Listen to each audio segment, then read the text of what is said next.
ఎప్పుడైనా సరే మనకి దారి తెలియట్లేదు. విపరీతమైనటువంటి కష్టాల్లో మనం మునిగిపోయాం. ఈ సమయంలో మనల్ని ఎవరు రక్షిస్తారు? ఏ ప్రకారంగా రక్షిస్తారు?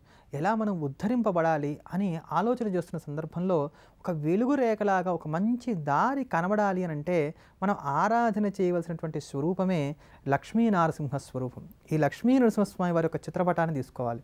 సాధారణంగా ఎప్పుడైనా సరే నరసింహస్వామి వారు లక్ష్మీ సమేతంగానే మనకు దర్శనమిస్తూ ఉంటారు.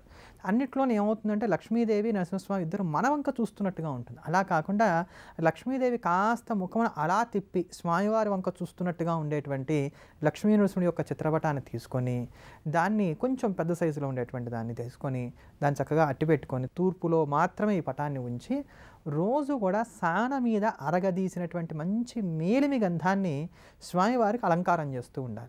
అంటే బొట్టుగా పెడతారో లేక చక్కగా మెల్ల ఒక మాలలాగా తీర్చిదిద్దుతారో ఈ ప్రకారంగా రోజు చేస్తూ ఉండాలి. చేస్తూ ఉన్నట్లయితే ఇహ తీరదు, నా వల్ల కావట్లేదు, నేను భరించలేను అనుకునేటువంటి కష్టాల్లో నుంచి బయటపడడానికి కావాల్సినటువంటి మార్గం లభిస్తుంది.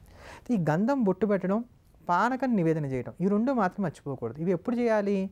అయినంతవరకు సాయంకాలం ప్రదోష సమయంలో చేసినట్లయితే త్వరగా ఫలితాలు వస్తాయి.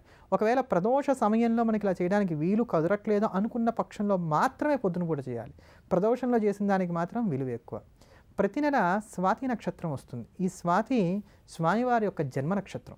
ఆ స్వాతి నక్షత్రం ఉన్న రోజు మాత్రం ఈ చిత్రపటానికి కొంచెం గంధాన్ని హెచ్చుగా అలంకారం చేయాలి. అంటే ఏంటి? మెడలో ఒక దండ వేసినట్టుగా అలంకారం చేయాలి. అలా చేస్తే ఇంకా మంచి ఫలితాలు.